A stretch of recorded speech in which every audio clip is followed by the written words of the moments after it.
And organized labor has suspended its much-anticipated nationwide strike slated for Thursday, October 10, 2024. The decision was made during an emergency meeting held yesterday, where union leaders assessed the situation and agreed to call off the industrial action. The decision was taken following assurances from government to tackle illegal mining. Organized labor noted that the government has taken considerable steps, including ramping up the Operation Halt initiative led by the Ghana Armed Forces to combat illegal mining activities in forest reserves. In a media briefing, the Secretary General of the Trade Unions Congress, Joshua Ansah, explained that the decision was made to allow labor to observe government's implementation of these measures. The decision to suspend the strike surprised many, as unions had appeared resolute in their stance during previous meetings and public statements. The summit. To declare a strike action, and I'm saying, the bishop gave us to fighting Tarantino, buying and the so the first is here, so by 10th, I buy the local West strike. Again, and I'm very free, organized the so I know they will go.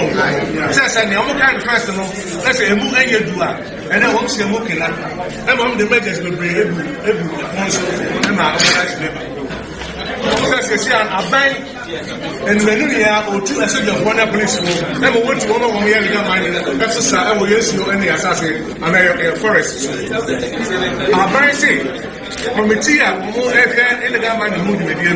When party, organize the Brazilian young fan and sister, and Compacano want to be in this. I buy say, a brother Ebay.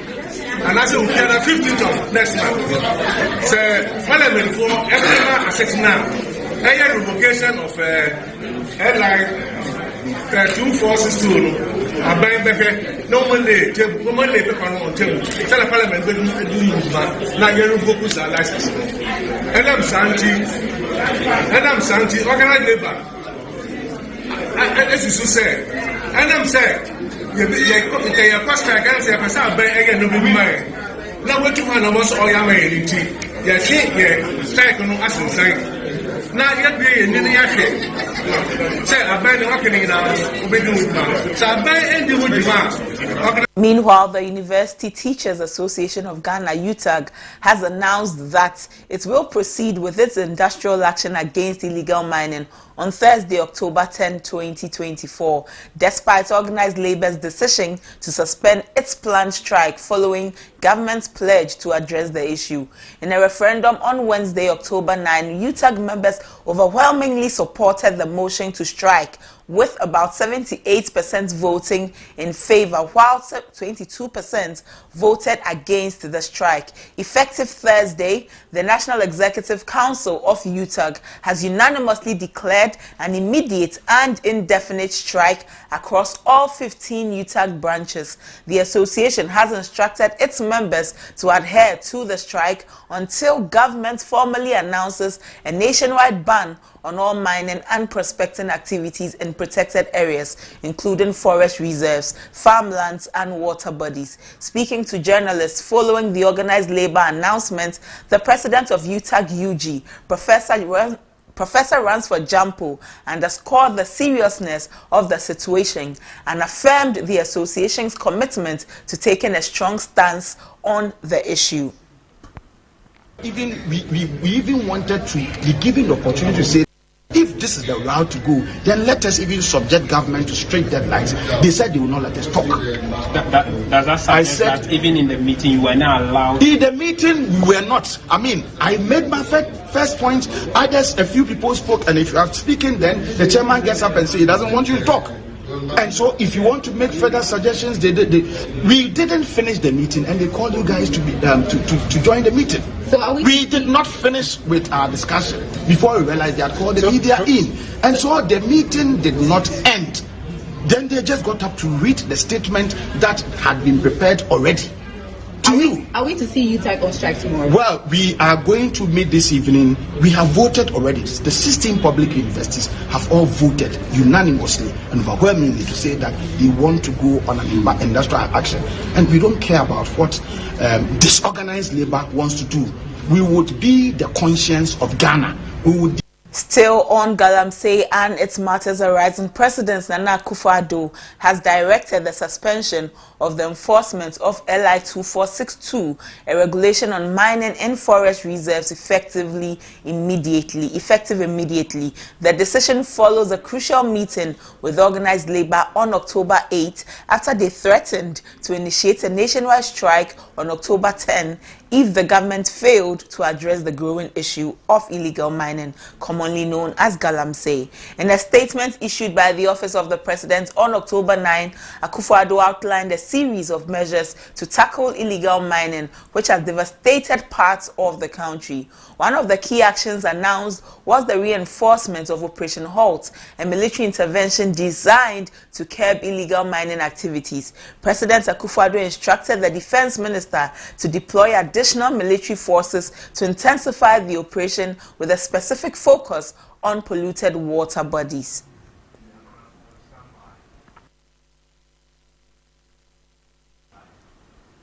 Security consultant Colonel Festus Abuaji, retired, has called out government's renewed anti-Galamsey efforts as unclear and insufficient. Speaking on ABC Midday News on Wednesday, October 9, he emphasized that the recent military deployments announced by the Ministry of Information lack specificity and could lead to confusion on grounds. He said government needs to be a bit more explanatory with what exactly they will be doing. He stated, highlighting the need for detailed rules of engagement to guide the armed forces.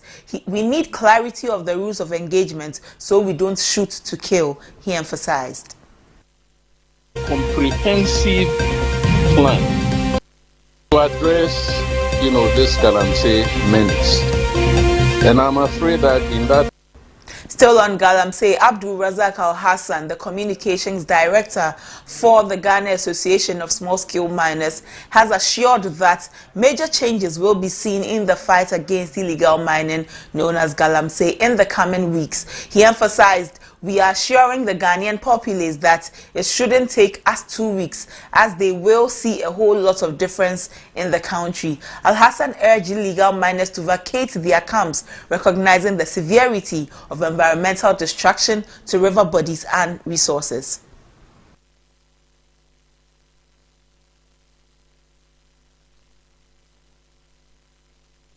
Away from mining and into elections, the National Democratic Congress, NDC, has called on the Electoral Commission to provide detailed statistics on the printing of ballot papers before the process begins. This demand follows the Electoral Commission's notification to the NDC about the upcoming ballot paper printing and an invitation for the party's agents to be present at the Commission's office on Thursday, October 10.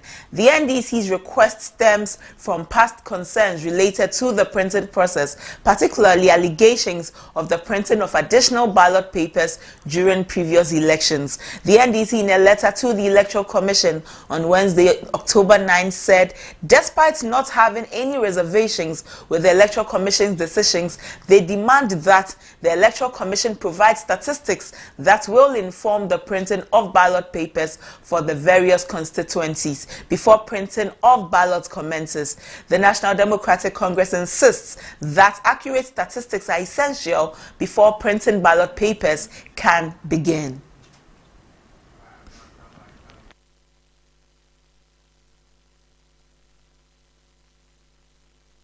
Away from that, there was heavy gunfire on October 9 at the Misiga Immigration Service checkpoint in Boko after a disagreement ensued between personnel of the Ghana Police Service and Customs. According to reliable security sources, tempers flared up after some police officers refused to allow their counterparts from Customs to inspect the content of a truck moving into neighboring Togo.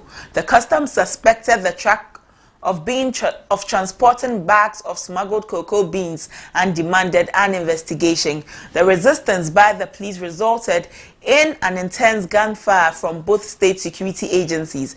According to an eyewitness, it took the intervention of soldiers who were called in to bring the situation under control.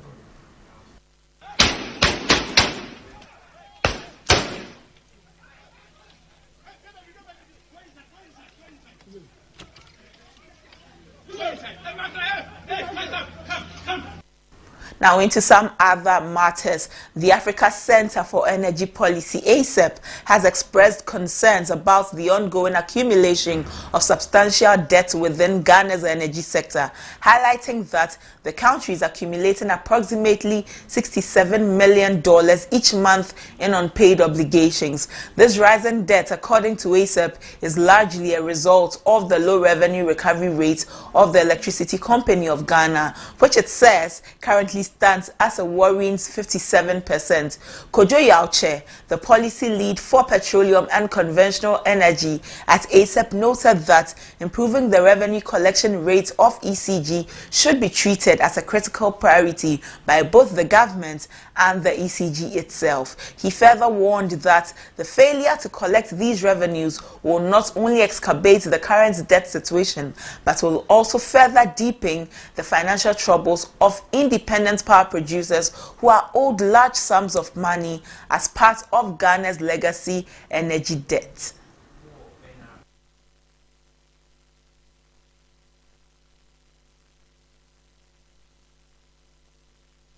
The National Road Safety Authority has launched its 25th anniversary celebration, focusing on promoting road safety and awarding excellence. This milestone marks 25 years of dedication to reducing road carnages and accidents in Ghana. The theme, 25 years of promoting road safety and awarding excellence, emphasizes the importance of raising awareness about road safety and recognizing outstanding contributions to this cause. The NRSA aims to significantly reduce casualties and accidents on Ghana's roads through this initiative. By launching this celebration, the National Road Safety Authority is calling on stakeholders and the general public to be mindful of their safety and adhere to road regulations.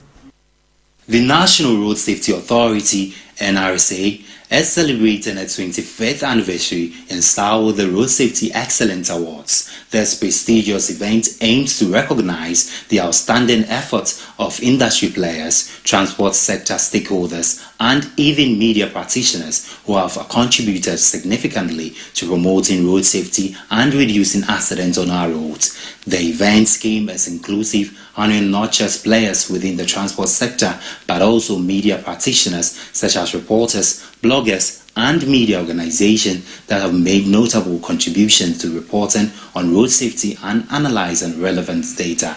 According to Mabel Sego, Chief Director of the Ministry of Transport, this milestone is a moment to reflect on the journey towards safeguarding lives on our roads and creating a safer road environment. Ladies and gentlemen, in the past 25 years, we have witnessed significant reductions in road crashes and fatalities. Yet, much more needs to be done. As we move into the next chapter of our journey, the authority will continue to focus on innovation, data-driven strategies, and stronger enforcement of road safety standards. We are confident that with your continued support, we can meet all and exceed our goals, ensuring that our roads are safer for every citizen every day. The Acting Director General of the authority, Engineer David Safwa-Adontain, emphasized that by recognizing excellence, the authority aims to inspire positive change and encourage more stakeholders to join the mission to reduce road carnages and accidents. He added that the celebration is a testament to the power of collaboration and dedication to making our roads safer for everyone. The climax of the 2-month-long.